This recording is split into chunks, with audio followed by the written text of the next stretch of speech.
Alright, we're going to make Steven's famous stuffed pasta. We're going to bring this water to a boil. The water's been salted. We're going to heat up our pan ahead of time. You can turn it to high and just get that thing blaring hot.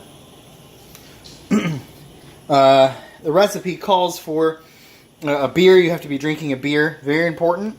While you are making food, it makes food taste better. Over here, we have various ingredients. Right now, I just unwrapped some parsley. We have some chopped or sliced garlic. We have Kalamata olives, green olives. We got the green part of green onions, the white part and some of the green. We got red onions, peas over here, and here we have some cherry tomatoes. What we want to do when the water comes to a roaring boil is we're going to put some pasta in.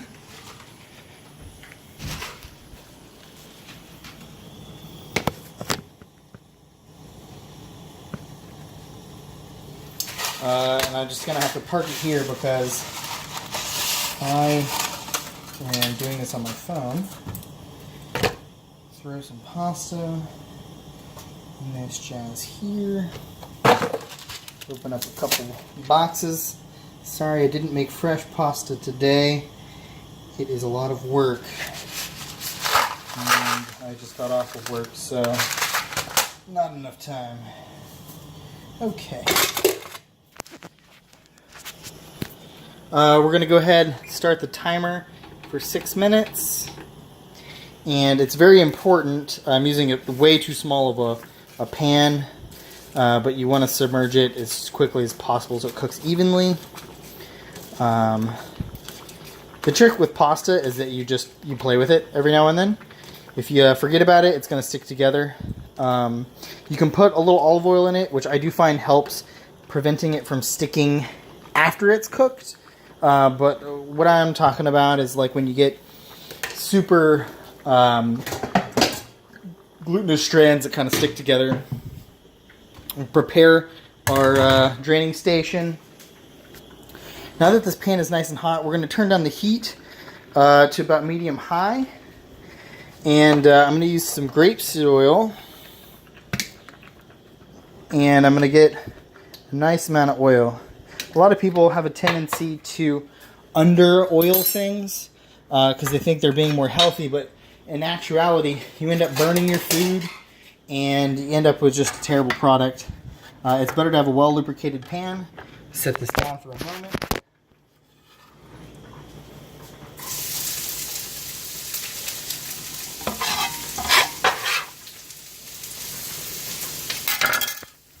Alright, we got some onions frying in the oil.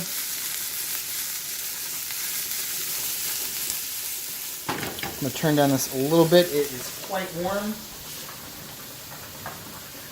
To these frying onions, we're going to take a quick break and stir this pasta up. And I'm actually I'm making thin spaghetti. The box calls for 6 minutes. I'm probably going to pull it about a minute early to make it extra al dente. That way I can fry it in the pan and it's not going to overcook. See, if you have a well-lubricated pan, you can do things like this, which you couldn't ordinarily do. To this, I'm going to add some crushed red pepper. This is going to help flavor the oil, adding lots of flavor. You can see I put a good amount. It's got a little bit of heat to it. I need to do some crushed red pepper. And we're going to let this cook for a little bit.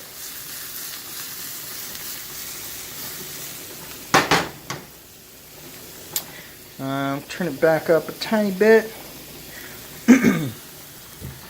At a certain point, you can grab a spoon. You don't have to do the toss method the whole time. Basically, once these get kind of wilted, starting to show a little bit of color, we're going to start adding extra ingredients. This should be fairly shortly. Beer break.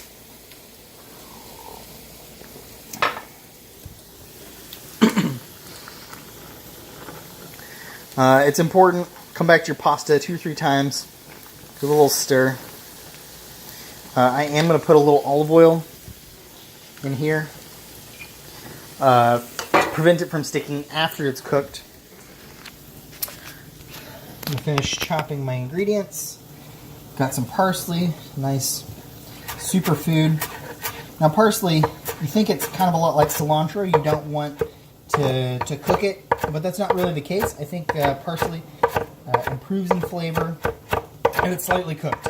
It doesn't have to be brown or anything like that, but a slight cooking of the parsley will take out some of the bitter flavors that a lot of people don't enjoy about parsley. Make it a little tastier.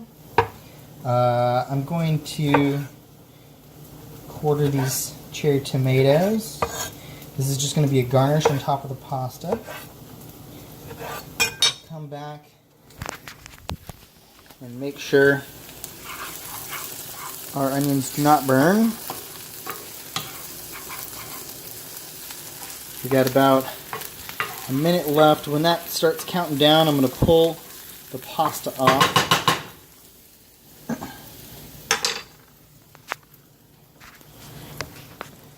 Finish cutting these tomatoes.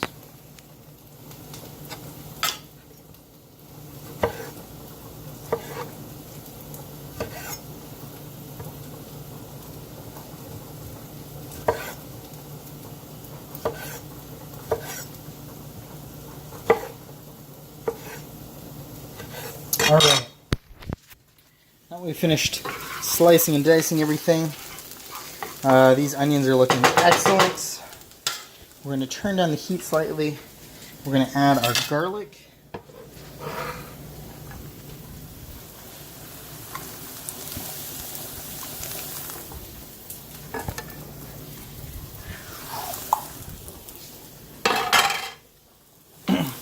Our timer's starting to tick away, so let's go ahead and pull this pasta about 30 seconds early, 35 seconds early.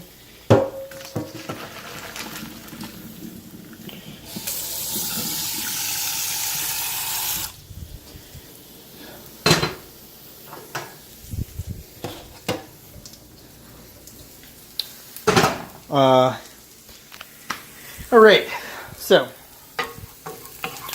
we have our onions and garlic sauteing away, and it's been about 8 minutes in the cooking process.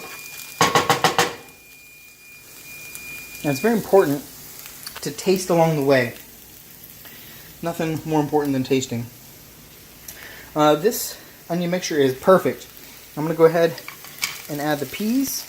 Now ordinarily, what you would do with this recipe is add everything in the kitchen sink. Unfortunately, I don't have very much.